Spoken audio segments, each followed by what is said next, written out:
برسول الله والبدوي ورجال من بني علوي سلكوا في المنهج النبوي برسول الله والبدوي برسول الله والبدوي ورجال من بني علوي برسول الله والبدوي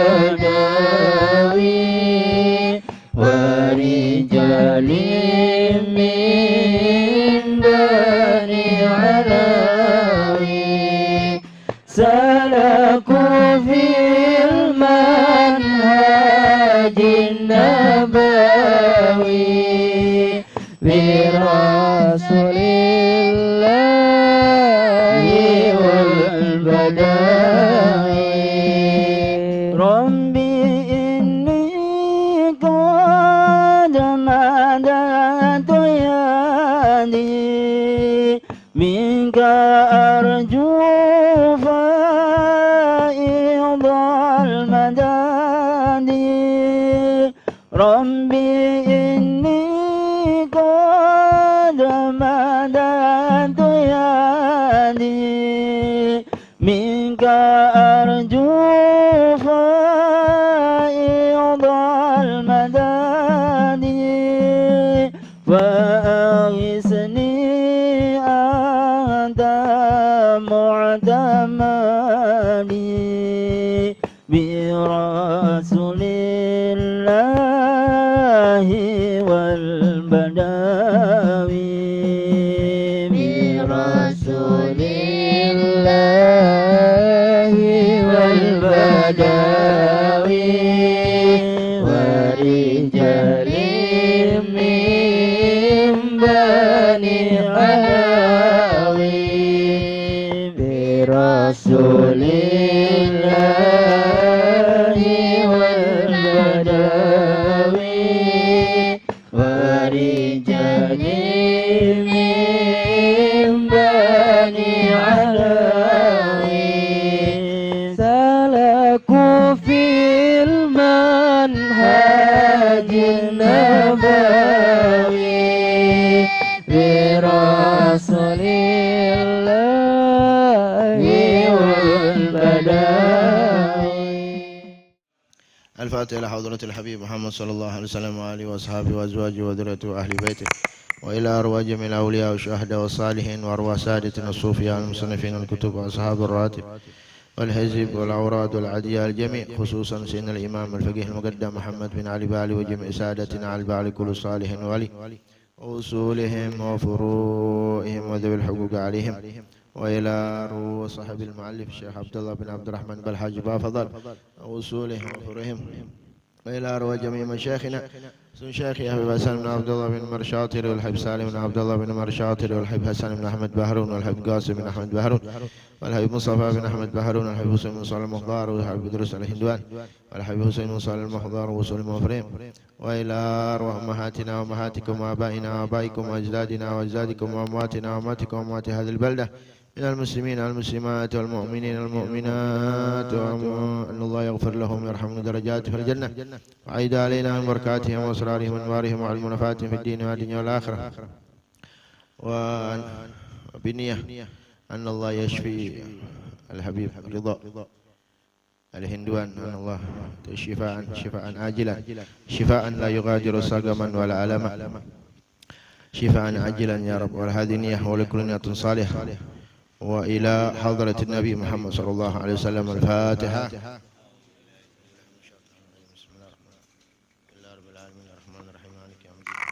إياك نعبد وإياك نستعين صراط المستقيم صراط الذين أنعمت عليهم غير المغضوب عليهم ولا الضالين آمين. بسم الله والحمد لله والصلاة والسلام على رسول الله محمد بن عبد الله وعلى آله وصحبه ومن تبع سنته واقتدى بهداه إلى يوم لقاء الله. أما بعد. قال المصنف رحمه الله تعالى ونفعنا به وبعلومه في الدارين آمين إلى أن قال ويجوز للمسافر سفرا طويلا مباحا وهو مرحلتان قصر الظهر والعصر والعشاء ركعتين ركعتين ومن فاتته صلاة في السفر وقضاها في الحضر أو عكسه أتمها. Malam ini kita akan membahas tentang sholat qashar bagi orang yang musafir. Qauluhu ta'ala, firman Allah Subhanahu wa ta'ala, A'udzu billahi minasyaitonir rajim. Bismillahirrahmanirrahim. Wa idza darabtum fil ardi falaysa 'alaikum junahun an taksuru minas shalah. Allah berfirman, wa idza, apabila darabtum kalian bepergian fil ardi di bumi Allah, falaysa 'alaikum junahun an taksuru minas shalah. Allah memberikan satu rukhsah, satu kesempatan untuk kita bagi orang yang musafir untuk mengqashar salatnya. Dan salat qashar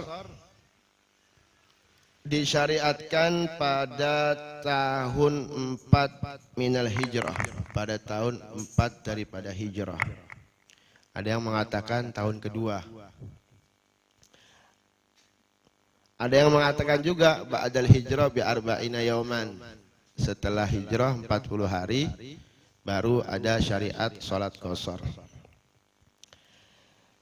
Sebelum saya menerangkan matan tadi, wa yajuzu lil musafir, dan boleh bagi orang yang bepergian safaron tawila, bepergian yang jauh, yang panjang dan yang mubah. Perjalanannya panjang terus mubah. Wa huwa marhalatan, maksudnya panjang di sini 2 marhalah. Diperbolehkan bagi orang yang bepergian itu qasrud dhuhri, mengqashar salat zuhur dan asar dan isya rak'ataini rak'atain, 2 rakaat 2 rakaat. Di sini apakah mana yang lebih afdal bagi orang yang musafir, menyempurnakan salatnya atau mengqashar salatnya? Ada kadang nggak mau, nggak mau, saya salat qashar, maunya itmam saja, saya sempurna aja salatnya. Wal itmam lil musafir afdal, menyempurnakan salatnya bagi orang yang musafir itu lebih afdal. Silakan ya. Kalau misalkan kita bepergian mau menyempurnakan salatnya tidak apa-apa, itu malah lebih afdal. Afdalu minal qashar illa fi masailah, kecuali ada beberapa masalah yang di situ mengqashar salatnya lebih afdal daripada itmam, daripada menyempurnakan.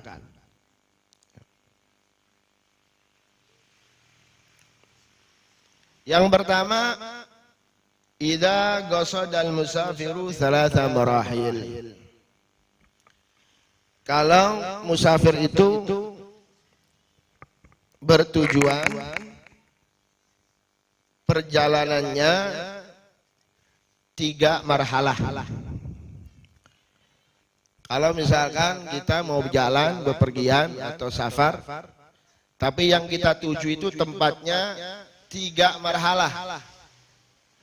Kalau tujuan kita 3 marhalah, itu sholat qashar jauh lebih afdol daripada sholat jamak. Sholat jamak, sholat itmam. Isya, duhur, asar. Kalau misalkan tujuan kita jauh, salat sama rahil, itu sholat qashar jauh lebih afdol. Nah, kenapa sih salat sama rahil itu jauh lebih afdol daripada menggosor sholat? Ketika perjalanan kita jauh, lebih baik mengqashar daripada menyempurnakan, karena di dalam mazhab Imam Abu Hanifah, khurujan min khilaf.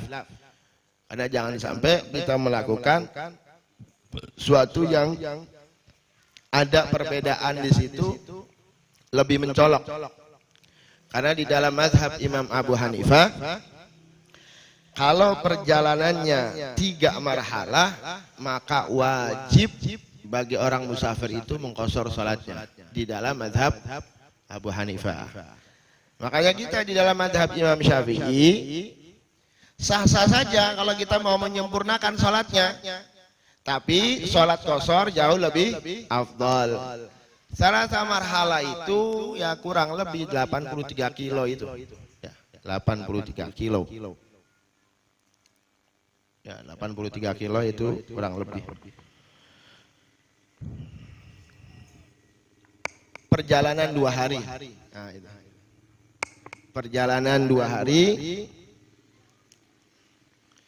Tapi perjalanannya ya perjalanan bukan pakai mobil. Oh iya. Perjalanan bukan pakai mobil. Kalau pakai mobil apa bandingan tol ya. Wis tekan Kalimantan, Lampung apa. Maksudnya perjalanan di sini bukan pakai perjalanan mobil. Perjalanan 2 hari. Itu ada bawaan kita di onta itu ya. Bawaannya ada. Terus kita hitung juga berhentinya. Misalkan ngaup dingin, ya beli daharan dingin, ngopi dingin. Nah, terus dihitung juga naik turunnya perjalanan. Ya kurang lebih 83 kilo. Ya. Nah kalau perjalanan kita 83 kilo, nah itu afdal menggosor sholat. Itu yang pertama. Kedua, idza kana mimman yuqtada bihi bihadratin nas. Kalau memang kita ini orang yang dipandang. Kalau kita ini orang yang dipandang, artinya banyak jamaahnya, banyak muridnya. Terus banyak juga yang ngikuti kita. Ya karena ya kalau banyak jamaahnya ya pasti diikuti sama jamaahnya. Kalau kita banyak jamaahnya, ya, terus banyak orang yang dipandang, maka mengqashar salatnya jauh lebih afdal. Kenapa? Fata'atir rukhsah lahu afdal li'alla yashugga ala ghairihi. Karena kita melakukan suatu rukhsah, kebijakan dari syariat. Untuk apa? Supaya yang lain tidak terlalu repot, berat. Ya. Barangkali kalau yang ikut kita ini ada yang tua, ya. Ada yang yang namanya wong ikut ya pirang-pirang. Anak sing lagi hamil, nah kemungkinan. Nah, kita ya harus melakukan yang lebih ringan, artinya supaya orang yang mengikuti kita itu tidak merasa keberatan untuk melakukan syariatnya Allah Subhanahu wa Ta'ala. Itu yang kedua. Yang ketiga, idza wajada atau idza wujida bisa. Idza wujida fi nafsihi karahatul qasar la ragbata 'anis sunnah wal iyadu billah bal li'itharihil asla wa huwal itmam. Kalau terdapat di dalam hatinya itu ada rasa tidak suka dengan sunnah kalau terdapat di hatinya itu ada rasa tidak suka dengan qasar dan juga tidak mau dengan sunnah yang diajarkan. Artinya sunnah itu ajaran. Artinya sunnah itu ajaran. Sunnah itu ya bukan jenggot, duduk celana cingkrang, Mbak. Banyak sunnah itu. Tidak berbuat zalim itu sunnahnya Nabi Muhammad SAW. Artinya kalau di dalam hatinya terdapat ada rasa tidak suka dengan sunnah Nabi Muhammad SAW. Wal'iyadzubillah bal li'itharihil asla wa huwal itmam. Nah, artinya apa? Kalau misalkan di dalam hatinya ada rasa kepengen, nggak mau saya qasar. Oh, dikasih kesempatan sama Allah untuk mengqasar sholat, tapi dia nggak mau. Dia kepengennya sempurna. Terus dia benci sama sunnah. Tidak mau ajaran-ajaran Nabi Muhammad SAW. Nah, ini wajib baginya untuk mengqasar sholat, malah wajib. Karena apa? Supaya menghilangkan kebencian dia terhadap sunnah Nabi Muhammad SAW. Itu yang ketiga. Terus yang keempat, idza syakka, apabila dia ragu, fi jawazil qasri, terhadap kebolehan sholat qasar. Dia ragu ini. Oh, ini sholat qasar ini boleh apa enggak di dalam syariat? Diizinkan atau tidak ini? Kalau misalkan sholat qasar, artinya sholat qasarnya ya. Di dalam hatinya atau di dalam hatinya ada keraguan terhadap kebolehan sholat qasar. Lidhanni takhayyulihi bisyubha, karena dia menganggap ini syubhat ini. Enggak jelas. Di dalam hatinya ada menyimpan rasa ragu terhadap syariat atau terhadap diperbolehkannya sholat qasar, karena menganggap ini syubhat, ini samar-samar, ragu-ragu kehalalan atau keharamannya. Kata di jawazil qasri bil khawfi fil ayat. Nah, ini kalau orang yang seperti ini, maka lebih afdal, juga wajib untuk mengqasar salatnya. Ini ada berapa jadi? Ada 4. Ya, ada 4 orang yang lebih afdal bagi dirinya untuk melaksanakan salat qasar di saat dia bepergian jauh. Ya. Wa yajuzu lil musafiri, dan boleh untuk musafir safaran tawilan, pergian yang jauh, mubahan. Nah, perjalanan jauh yang mubah. Nah, ini perjalanan yang jauh yang mubah. Artinya yang mubah di sini maksudnya yang diperbolehkan. Bukan perjalanan yang mubah. Bukan hukumnya mubah, bukan. Perjalanan yang diperbolehkan. Perjalanan yang diperbolehkan itu ya banyak. Ada kalanya perjalanan yang wajib. Ada kalanya perjalanannya yang sunnah. Ada juga ada kalanya perjalanan itu mubah. Ya kan? Perjalanan yang boleh itu ya banyak. Contohnya, contoh perjalanan yang wajib. Apa coba contohnya? Ya, haji boleh. Haji sudah, kalau haji itu sudah lebih dari 4 hari. Itu sebenarnya kalau nanti kita bahas. Perjalanan yang mubah seperti contohnya liqada'id-dain. Untuk membayar utang. Bayar utang wajib apa beli? Wajib. Iya wajib lah. Contoh ziarah.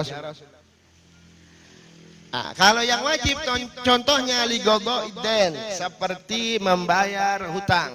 Contohnya saya punya hutang sama teman saya yang ada di Surabaya misalkan. Nah, perjalanan Surabaya itu kelebihan, udah lebih dari 300 kilo. Berapa kilo? 83 kilo dari sini kemana lah? Ke Jakarta itu berapa kilo? 100 lebih ya? Hah? 250 ya? Nah, 250. Itu lebih sudah. Pokoknya perjalanan 83 kilo. Saya punya utang sama teman saya yang perjalanannya itu 83 kilo. Berarti perjalanan saya itu perjalanan yang mubah. Artinya dalam kategori masuknya perjalanan yang wajib. Maka boleh untuk mengqashar sholatnya. Boleh. Karena dia wajib perjalanannya. Itu yang pertama. Yang kedua, perjalanan yang sunnah. Apa perjalanan yang sunnah? Contohnya silaturahim. Nah, menjalin silaturahim. Contohnya saya punya keluarga di daerah Sukabumi, Sukabumi atau di mana. Sedangkan saya pengen silaturahim di sana. Nah, itu perjalanan saya, perjalanan sunnah. Maka boleh kita untuk mengqashar salatnya. Yang ketiga,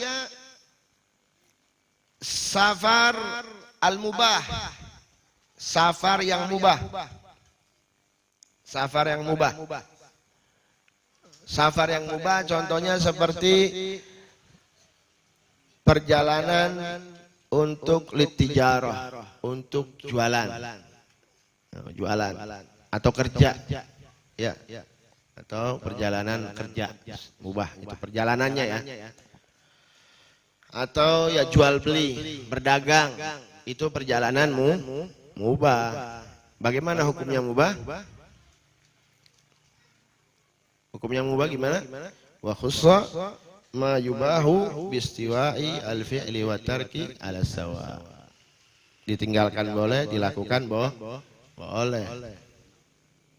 Bistiwa sama-sama. Itu perjalanan yang mubah.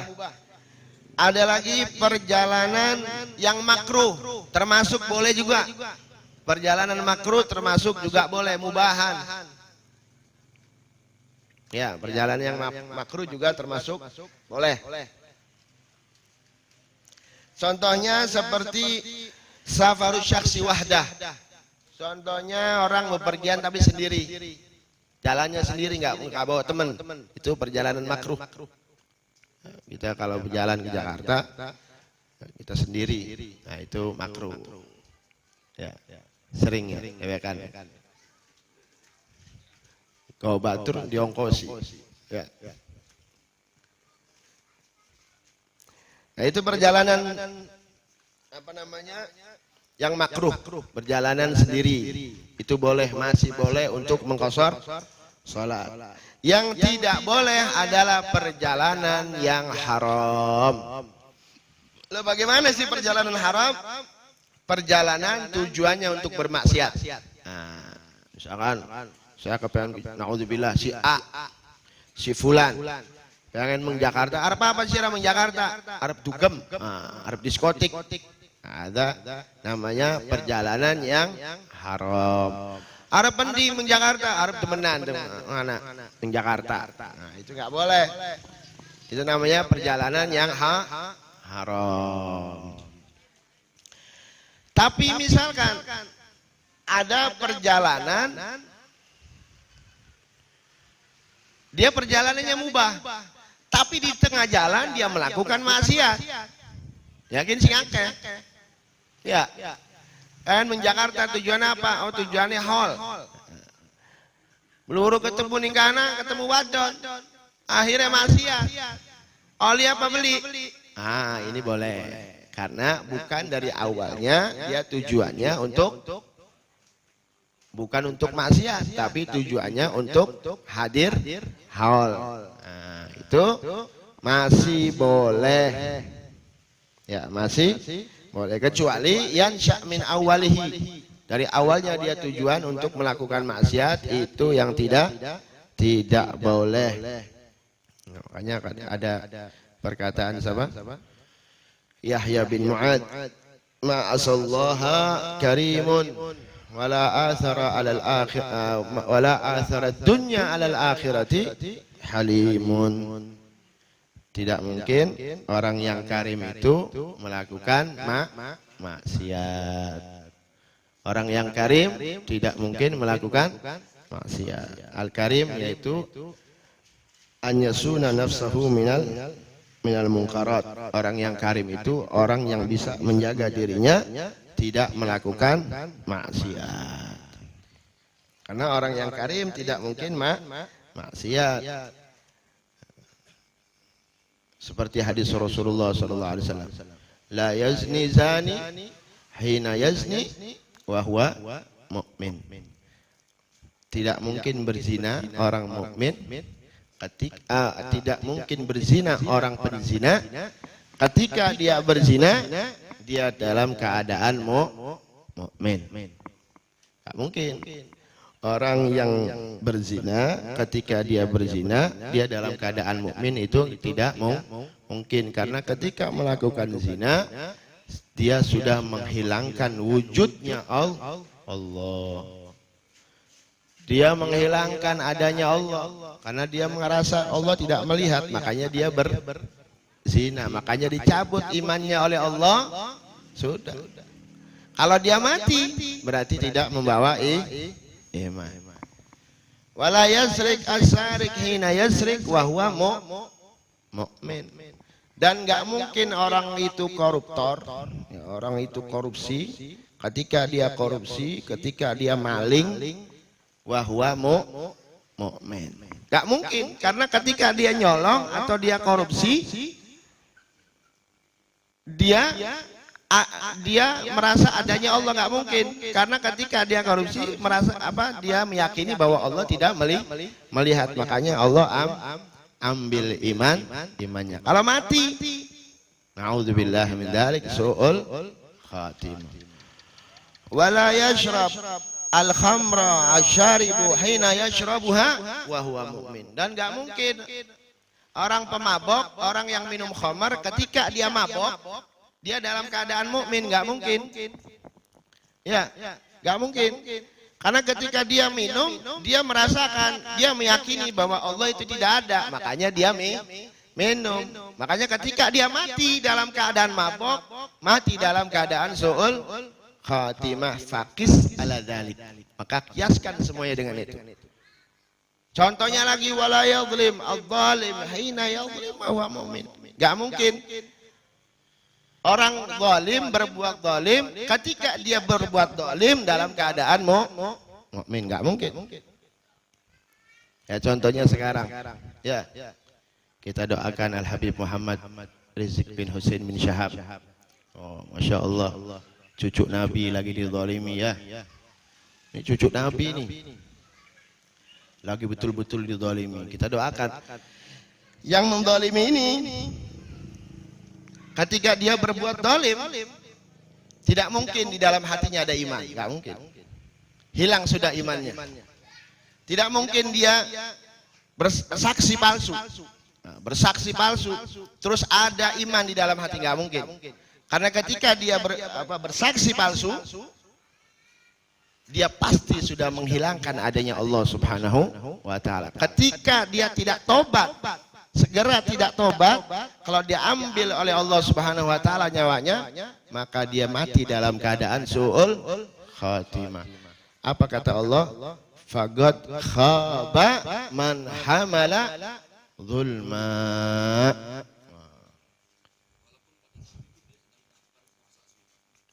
Gak mungkin. Sudah imannya sudah tidak ada. Puasa itu amalul Islam.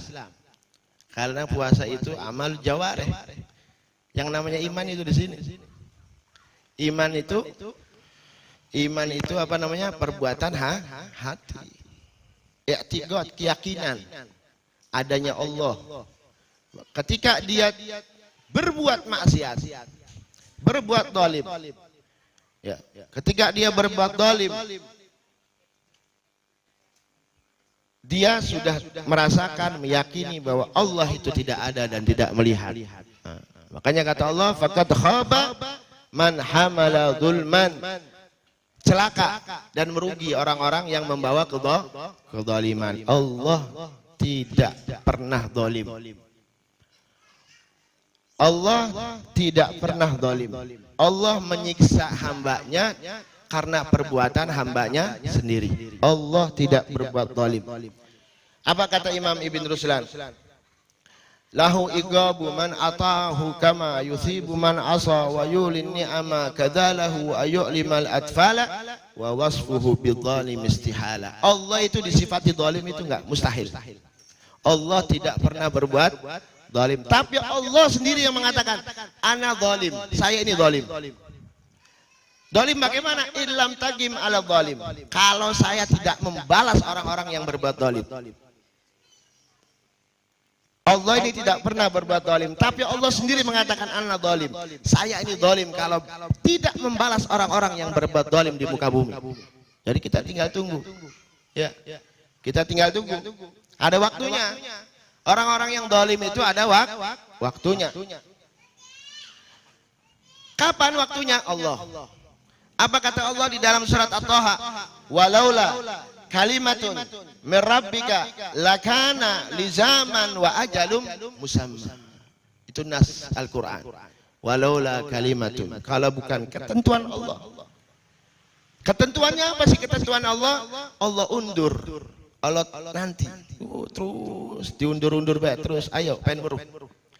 Walaula kalimatun sabagat min rabbika, dari Tuhanmu, lakana li zaman, niscaya sekarang Allah kirim. Wa ajalum musamma, ada waktunya. Jadi di sini ada ayat ini ada takdim wa takhir, ada dimajukan, ada yang diundurkan. Maksudnya begini, walaula kalimatun min rabbika wa ajalum musamma lakana li zaman. Kalau bukan karena takdir Allah, ketentuan Allah, wa ajalum musamma, dan ada waktu yang sudah ditentukan oleh Allah Subhanahu wa taala. Yang tahu hanya Allah Subhanahu wa taala. Yang tahu hanya Allah. Lakana li zaman, niscaya pasti sekarang juga Allah kirim itu azab Allah Subhanahu wa taala. Tapi sudah ditentukan oleh Allah. Ya, sudah ditentukan. Dan orang-orang yang zalim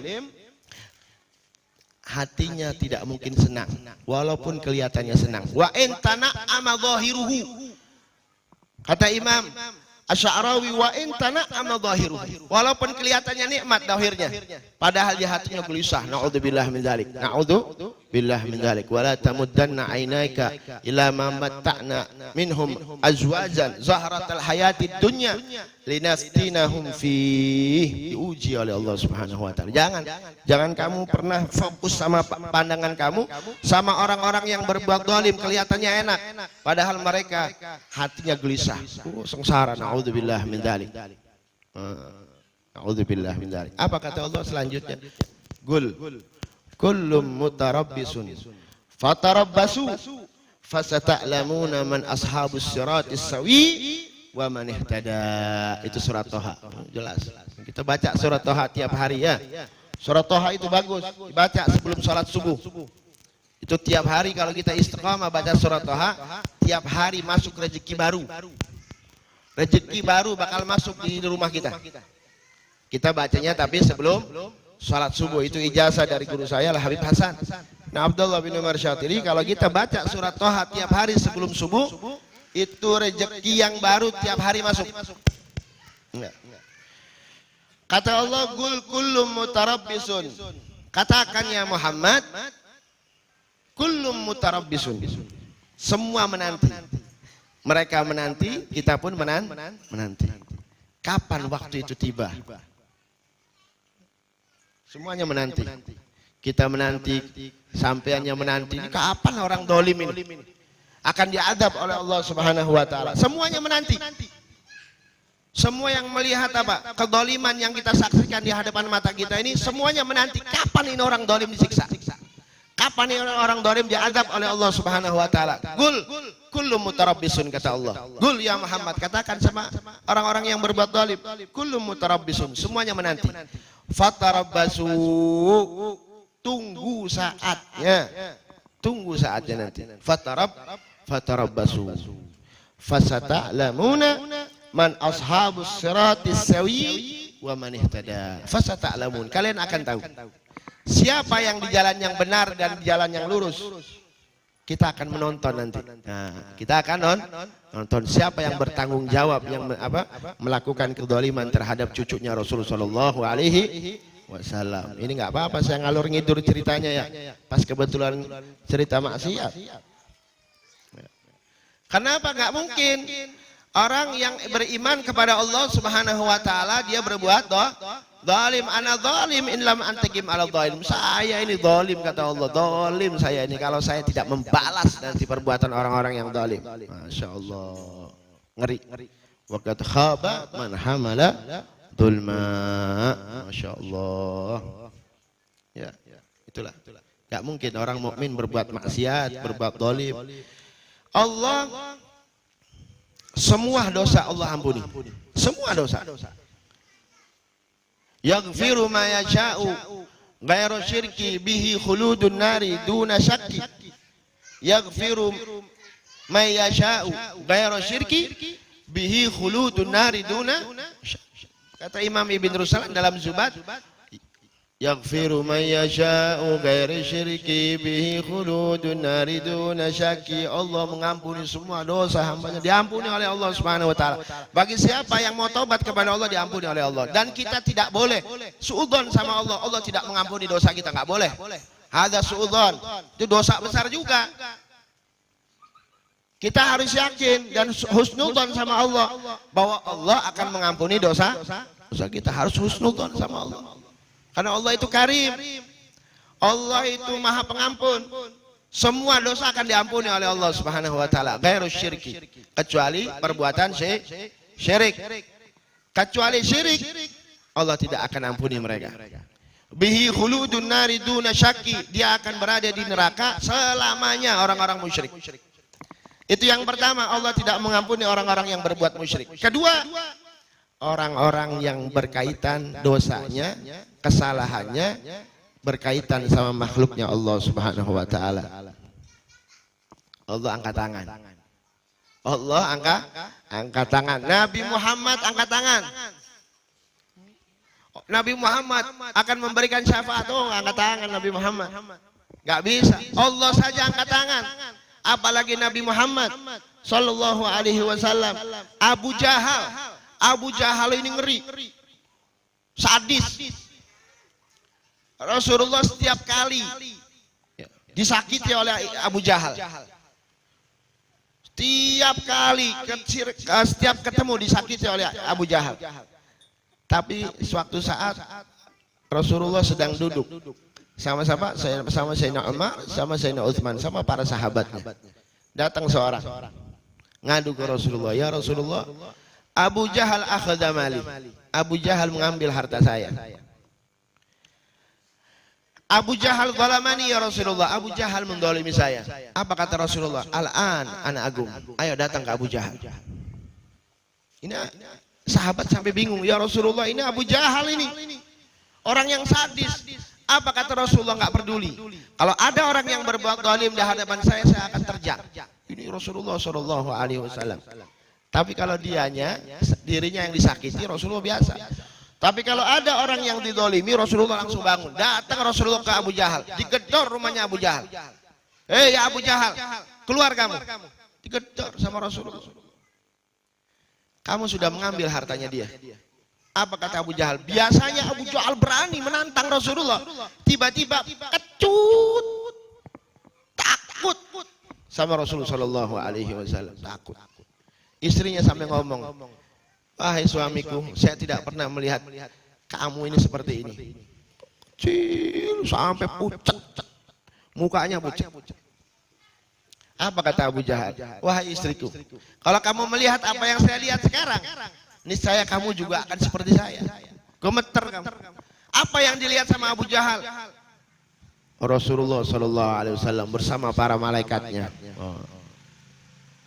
Bersama malaikatnya Allah Subhanahu wa taala yang diutus, yang dilihat singa. Masya Allah. Itu Rasulullah sallallahu alaihi wasallam. Jadi Rasulullah sallallahu alaihi wasallam tidak ridho kalau ada orang yang berbuat zalim terhadap umatnya, apalagi kalau dia berbuat zalim sama cucunya Rasul sallallahu alaihi wasallam. Naudzubillah min dzalik. Kita doakan ya Rabbi syaddid syamlahum, ya Allah hancurkan dia secepat mungkin. Ya Rabbi gallil addahum, sedikitkan jumlahnya. Mazzik jam'ahum, hancurkan semuanya. Orang-orang yang berbuat zalim terhadap umatnya Rasulullah sallallahu alaihi wasallam, khususnya orang-orang yang berbuat zalim terhadap Al-Habib Muhammad Rizik bin Hussein bin Syahab. Mudah-mudahan Allah tolong Al-Habib Muhammad Rizik Syahab. Allah jaga beliau, Allah selamatkan beliau, Allah panjangkan umur beliau dalam keadaan sehat wal afiyah. Wala hadhihi niyyah wa likulli niyyatin salihah wa ila hadratin Nabi Muhammad sallallahu alaihi wasallam. Al-Fatihah.